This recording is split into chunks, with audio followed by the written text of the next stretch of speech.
नमस्कार। आज फिर एक महत्वपूर्ण अंक में महत्वपूर्ण विषय पर आपके सामने उपस्थित हूं। आज का विषय दिल के दर्द से जुड़ा हुआ है। हमारे उत्तराखंड में पलायन, बेरोजगारी, ये दोनों एक दूसरे से जुड़े हुए हैं। एक ही सिक्के के दो पहलू हैं। बेरोजगारी है तभी पलायन है। क्या इसके कारण है और इसके क्या निवारण हो सकते हैं? जितना मैं जानता हूं, मैंने जो कुछ भी अब तक सीखा, जो समाज में देखा, मैं उस पर आज बात करूंगा। आप सब मुझे पहचानते ही हैं। मैं आपका सुभाष शर्मा और ये मेरा एक YouTube चैनल है। देखिए, मैं क्योंकि पैदा बाहर हुआ, उत्तराखंड की धरती में मेरा जन्म नहीं हुआ था। मैंने 1965 में पहली बार अपना घर देखा था, गढ़वाल देखा था। तब मैं 8 साल का था, अपने माता पिता के साथ। और बिल्कुल हमेशा वहीं रहने के लिए हम गए थे 1965 में, क्योंकि पिताजी की नौकरी उड़ीसा, मध्य प्रदेश, छत्तीसगढ़ का जो इलाका आज है वहां थी। लेकिन जब मैं ही वहां नहीं रह पाया उस दौरान, तो मैं आज के लोगों से क्या अपेक्षा करूं। हम फिर पढ़ने के लिए वापस रुड़की, हरिद्वार और देहरादून आ गए और यहीं के हो गए। लेकिन मातृभूमि तो हमारी पहाड़ में ही है। उस वक्त जिला चमोली था, आज रुद्रप्रयाग जनपद हो गया। रुद्रप्रयाग से मात्र बाजार से 10 किलोमीटर दूर मेरा घर है। मेरा मुद्दे पर आता हूं। उस वक्त जब हम घर जाते थे तो पहाड़ में सिर्फ वही लोग थे बचे हुए जो किसी कारणवश ज्यादा पढ़ लिख नहीं पाए, या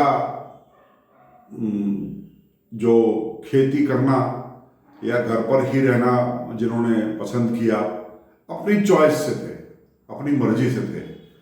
जो थोड़ा भी पढ़ लिख गया और पहाड़ से बाहर निकला, उसे नौकरी मिल गई। अधिकांश को नौकरी मिल गई और उनमें से भी अधिकांश को सरकारी नौकरियां मिल गई, पढ़े लिखे लोगों को। जो पढ़े लिखे नहीं थे वो अपनी मेहनत और ईमानदारी के लिए मशहूर थे। इस वजह से जो प्राइवेट काम थे, होटल्स थे या और दूसरे कार्यालय थे, उनको वहां पर काम मिल गया। मनी ऑर्डर की व्यवस्था शुरू हो गई और हमारे यहाँ की बहुत बड़ी तादाद में लोग उत्तराखंड से बाहर मैदानों में, चंडीगढ़ में, बंबई में, फरीदाबाद में, दिल्ली में, जिसकी जहां तक पहुंच थी वहां वो गया और सबको काम दिया इस देश ने, सबको। और मुझे आज भी कहते हुए गर्व महसूस होता है कि पहाड़ियों को लोग ईमानदारी और मेहनत के लिए पसंद करते थे और आज भी करते हैं। क्योंकि मेरे पहाड़ में ताले नहीं लगते थे। ताला किसी को मालूम ही नहीं था क्या होता है। दरवाजा बंद है तो उसको बिना इजाजत के, बिना अधिकार के खोलना ईश्वर की तौहीन मानी जाती थी। वो एक ऐसा समय था जब पहाड़ में एक भी ऐसा नहीं था जिसके पास सरकारी नौकरी ना हो। जो पढ़ा लिखा नहीं था उसको प्राइवेट नौकरी मिलती थी और सभी अपना आराम से व्यवस्थाएं चल रही थी। लेकिन पहाड़ विकसित नहीं था। फिर हमने, हमारे जनप्रतिनिधियों ने, मैं वो किसी भी दल के रहे हों, बहुत संघर्ष किया। उन्होंने बहुत लड़ाइयाँ लड़ी स्कूलों के लिए, पुल के लिए, सड़क के लिए। वो चाहे हमारे चमोली जनपद वाले नरेंद्र सिंह भंडारी जी रहे हों, चाहे पौड़ी वाले नरेंद्र सिंह भंडारी जी रहे हों, चाहे शिवानंद नौटियाल जी रहे हों, या महाराज साहब रहे हों कुमाऊं वाले। जितने भी उस वक्त के जनप्रतिनिधि थे, इन्होंने बहुत लड़ाइयाँ लड़ी स्कूलों के लिए और स्कूलों का जाल इन लोगों ने बिछाया। जहाँ प्राथमिक विद्यालय थे उनका उच्चीकरण करवाया, जहाँ पर पैदल की पगडंडी भी नहीं थी वहाँ सड़कें बनवाई, कुछ सड़कें सामरिक दृष्टि से भी बनी। 1962 के चाइना युद्ध के बाद सड़कें भी बनी और ऐसा लगता था कि अब ये स्कूल खुल गए, अब यहां से लोग पढ़ेंगे लिखेंगे। पढ़ने लिखने में हम लगभग केरल के बराबर ही हैं। एक आध बार केरल से आगे भी निकले साक्षरता दर हमारे यहाँ, और केरल के बाद तो हमारा नंबर हमेशा ही रहा। साक्षरता दर में हम कभी केरला से पीछे, ज़्यादा पीछे नहीं रहे। तो पढ़ाई लिखाई यहाँ का पहला शौक था। संस्कृत यहाँ की प्रिय भाषा एक जमाने में रही, और खास तौर से जो ब्राह्मण जाति के लोग थे वो पुरोहिताई करते थे, तो पुरोहिताई में तो पढ़ना पड़ता था। श्लोक आदि कंठस्थ करने हैं, अगर पूजा विधि कंठस्थ करनी है तो उसके लिए पढ़ना पड़ता था। तो ये इस बात का प्रमाण है कि हमारे यहाँ पढ़ाई लिखाई बहुत पहले से ही इसका प्रचलन था और इसको आवश्यक मानते थे। समय बदला, आज भी गांव जाता हूं। मेरी जो समकक्ष पीढ़ी थी, जो मुझसे थोड़ा और पुरानी पीढ़ी थी, उसमें एक भी ऐसा नहीं था जो बेरोजगार हो।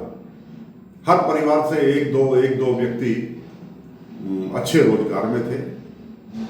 शुरुआत तृतीय श्रेणी से, चतुर्थ श्रेणी से हुई, और उसके बाद जब जैसे जैसे राष्ट्रीय स्तर पर हमारा एक्सपोजर हुआ, हमारे लोगों को जब सुविधाएं मिली, उन्होंने देखा, तो उसके बाद आहिस्ता आहिस्ता हमारे लोग कंपटीशन में निकलने लगे। और आज तो सभी जानते हैं कि चाहे वो नेतृत्व की बात हो, चाहे वो फौज की बात हो, चाहे वो हमारे यहाँ जो ब्यूरोक्रेसी है चाहे उसकी बात हो, चाहे वो शिक्षा के क्षेत्र में हो, आज तो सभी क्षेत्रों में हम लोग टॉप कर रहे हैं, इसमें कोई दो राय नहीं। एक्सपोजर नहीं था पहले हमको बहुत ज़्यादा सुविधाएं नहीं थी, मालूम नहीं था। मैं ये बैकग्राउंड इसलिए बना रहा हूं कि मैंने ये समय बदलते हुए देखा है। स्कूलों और सड़कों के लिए, संपर्क मार्गों के लिए, पुलों के लिए, झूला पुलों के लिए बहुत संघर्ष हुआ, बहुत आंदोलन हुए, और उन आंदोलनों के फलस्वरूप हमको सड़कें मिली तो हमने दुनिया देखी।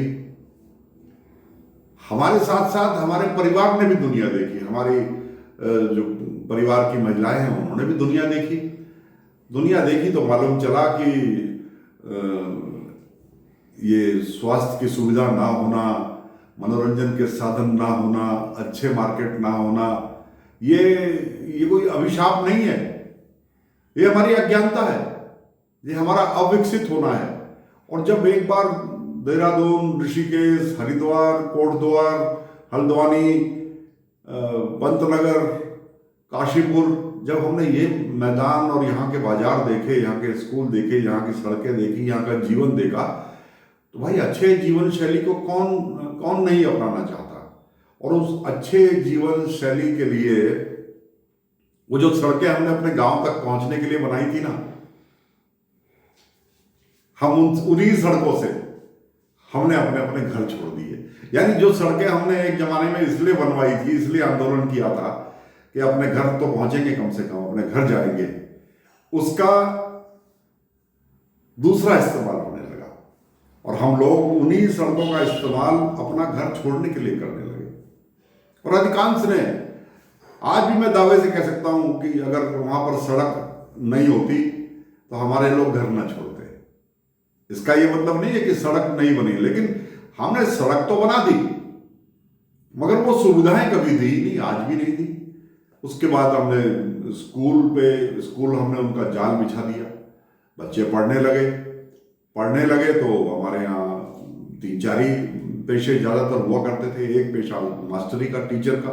जैसे मेरे अपने ही गांव में हम दरमोड़ा लोग हैं, दरमवाड़ी गांव के लोग हैं हम रहने वाले। हम दक्षिण भारत से आए हुए हैं, इसलिए हमारा द्रविड़ से हम दरमोड़ा बने, और धर्मवाड़ी गांव है हमारा। कई महाराष्ट्र, कर्नाटक के हम मूल निवासी हैं, वहाँ से हम लोग आए हुए हैं, तो हम धर्मवाड़ी हो गए, दक्षिण भारत के हो गए। तो हमारे स्कूल में, मेरे अपने गांव में ही बहुत सारे लोग शिक्षा में हैं, शिक्षक हैं, प्रधानाचार्य हैं, और थोड़े से लोग फौज में भी हैं। बाकी लोग हेल्थ में हैं, फार्मेसी में हैं, कुछ BA MS किए हुए लोग हैं। ये तो है पुराने लोग। और आज के नए लोग इंजीनियरिंग कॉलेज में, डिग्री कॉलेजेस में, यहाँ अच्छे पदों पर हैं, प्रिंसिपल भी हैं और प्रवक्ता भी हैं। तो आज फर्क आ गया। लेकिन आज लोग अधिकांश प्राइवेट नौकरी कर रहे हैं। बीटेक किए हुए बच्चे, एमबीए करे हुए बच्चे हमारे आज प्राइवेट नौकरियां कर रहे हैं। आज सरकारी नौकरियां है ही नहीं। आज मुश्किल से नई पीढ़ी के, मुश्किल से 4-5 मैं देखता हूँ नई पीढ़ी में जो आज अध्यापक लगे हुए हैं, वो भी सरकारी अध्यापक। प्राइवेट तो बहुत हैं। आज नौकरियां ही नहीं बची और नौकरियां करने वाला भी नहीं बचा, क्योंकि वो सड़कें, जो सड़कें हमने अपने गांव जाने के लिए बनाई थी, हमने उनका इस्तेमाल गांव छोड़ करके शहरों में आने के लिए कर लिया। ये सीढ़ी होती है ना, घर में सीढ़ी बनाते हैं, जब बनाते हैं तो यही सोच करके बनाते हैं कि इस सीढ़ी से हम ऊपर चढ़ेंगे। अब ये तो इस्तेमाल करने वाले के ऊपर है कि वो सीढ़ी का इस्तेमाल ऊपर चढ़ने के लिए करता है या उससे नीचे उतरने के लिए करता है। अब ये शहरों की चकाचौंध, यहाँ का विकास, यहाँ के साधन देख करके हमने उस सीढ़ी का इस्तेमाल नीचे उतरने के लिए कर लिया और यहां से हमारा पलायन शुरू हुआ। उसके बाद ये लगातार बढ़ता गया। अब मैं आता हूं, जो मेरी स्टडी है, हो सकता है आप इससे सहमत हो सकता है आप इससे सहमत ना हो, लेकिन असहमत होने से पहले एक बार विचार जरूर करिएगा मेरे इस कथन पर। 7वां वेतन आयोग उसके बाद जब आया ना, उसमें तनख्वाहें 2.5 गुना बढ़ गई। सीधे 20,000 से 25,000 से ये 50, 60, 70 और पुराने लोगों को तो 80-80 हजार रुपए तक मिलने लगे उसी पद पर, और एरियर मिले। उसके बाद तो ये समझ लीजिए कि लोगों के हाथ में पैसा आ गया और लाइन लग गई। किसी ने तुनवाला में, किसी ने रायपुर में, किसी ने नेहरू ग्राम में, और शिमला रोड में तो आज जो वहाँ की मूल आबादी है उससे ज्यादा, आज मूल आबादी से ज्यादा हमारे पर्वतीय लोग वहां हो गए, इधर हो गए, भाऊवाला में, राजावाला में, सेलाकोई में। आज घर से घर जुड़े हुए। एक समय था, क्योंकि मेरे माता पिता ने भी एक घर सेलाकोई में बना रखा है, तो एक मुझे याद है अभी तक 10-20 मकानों के बीच में दूर दूर होते थे, एक सरकारी नल का होता था। तो और आज घर से घर मिले हुए, आज लोग लड़ रहे हैं कि तेरी दीवार मेरी दीवार की तरफ आ गई, मेरे घर की तरफ आ गई, मेरे आंगन की तरफ आ गई। तो ये सब विकसित होती रही चीजें और हम पहाड़ों से नीचे आते रहे। अब सवाल यह है कि 4 पैसे हाथ में आ गए ना 7वें वेतन आयोग के बाद, तो अब खाली हो गया। ये एक बड़ा कारण है। मैं ये नहीं कह रहा कि तनख्वाहें नहीं बढ़नी चाहिए थी, लेकिन इसके लिए हमारी सरकारें जिम्मेदार हैं, क्योंकि उन्होंने वहां वो सुविधाएं दी नहीं। हमें यहाँ की सुविधा, यहाँ की रोशनी दिखा दी और हमारा घर अंधेरे में रखा। तो भाई कौन नहीं चाहता कि आए और उजाले में रहे। यहां से हमारे यहाँ पलायन शुरू हो गया। तो इधर देश की स्थिति बदलती चली गई। मैं किसी राजनीतिक दल को इसमें दोषी नहीं कह रहा, ना किसी प्रधानमंत्री को दोषी कह रहा हूं।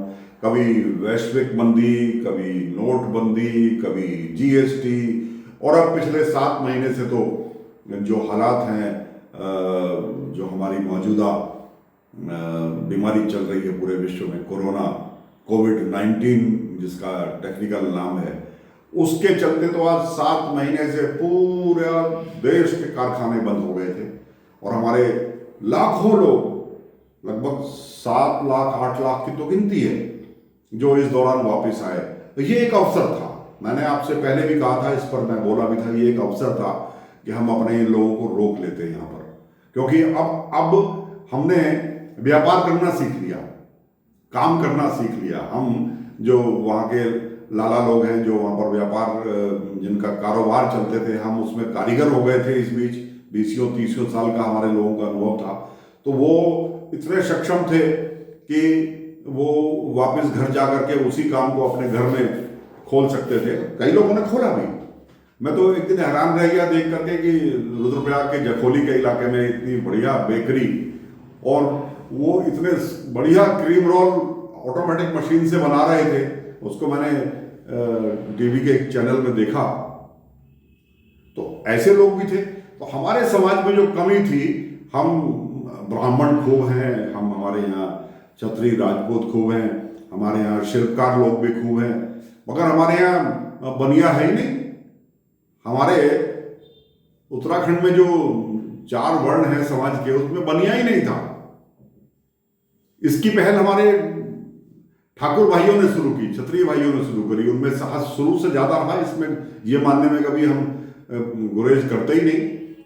सबसे पहले व्यापार देहरादून में उन्होंने शुरू किया और यहाँ प्रॉपर्टीज में पैसा लगाया, यानी जोखिम लेने की हिम्मत सबसे पहले हमारे क्षत्रिय भाइयों ने प्रॉपर्टीज में की। और आज देहरादून के नामी व्यापारी हो गए हैं वो लोग, नामी व्यापारी। मिनटों में 100-100 करोड़ रुपए का ग्रुप बना करके और बड़े बड़े भूखंड खरीदने की आज हिम्मत रखते हैं। स्कूल हैं, कॉलेजेस हैं, यूनिवर्सिटीज हैं, कितने ही हैं हमारे मित्र लोग जिन्होंने आज यूनिवर्सिटी और इन सब में इन्होंने आज अपना नाम पूरे देश के अंदर कमा रखा है। और जो परंपरागत रूप से व्यापार करते थे, जो हमारी बनिया कम्युनिटी थी, वैश्य कम्युनिटी थी, आज उनसे उनको टक्कर दे रहे हैं।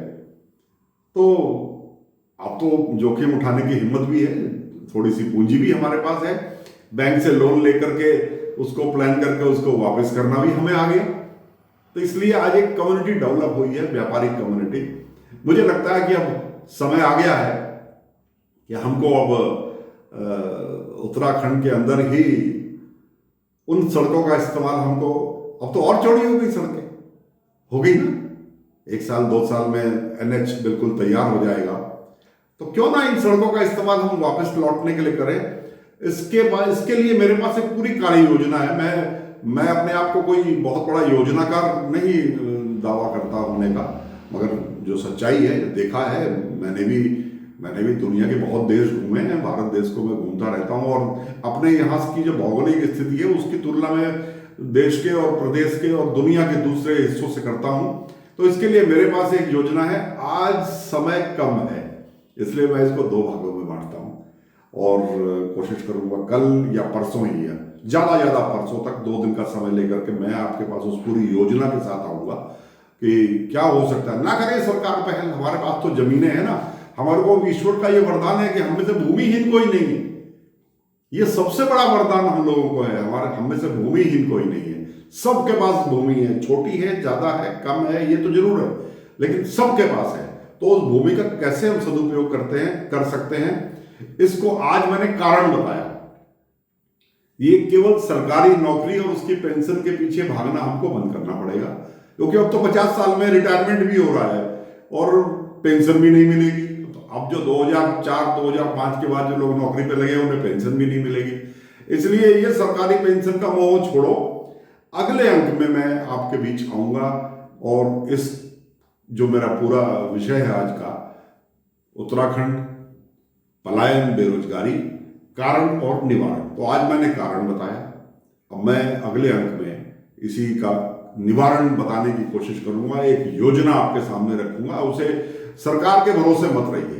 प्रबुद्ध लोग आए, जो सर्वशक्तिमान लोग हैं वो आए, जो पूंजी जिनके पास है और पूंजी इकट्ठा कर सकते हैं वो लोग सामने आए, जिनके पास अनुभव है वो लोग सामने आए और मेरे इस YouTube चैनल से जरूर जुड़ें, क्योंकि आप इस YouTube चैनल से जुड़ेंगे तो हमारी आवाज एक होगी और ये अधिक से अधिक लोगों तक पहुंचेगी। और इस बार मेरा आह्वान खास तौर पर सक्षम लोगों से है, क्योंकि अब उनकी बारी है समाज को वापस देने की। समाज ने बहुत कुछ उनको दे दिया।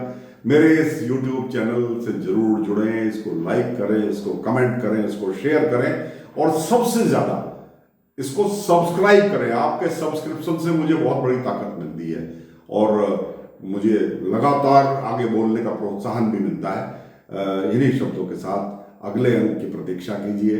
आप लोग स्वस्थ रहें, आपके नवरात्रे सकुशल निपट गए होंगे। अष्टमी पूजन करने के बाद मैं आपसे दोबारा रूबरू होऊंगा। आपका बहुत बहुत आभार।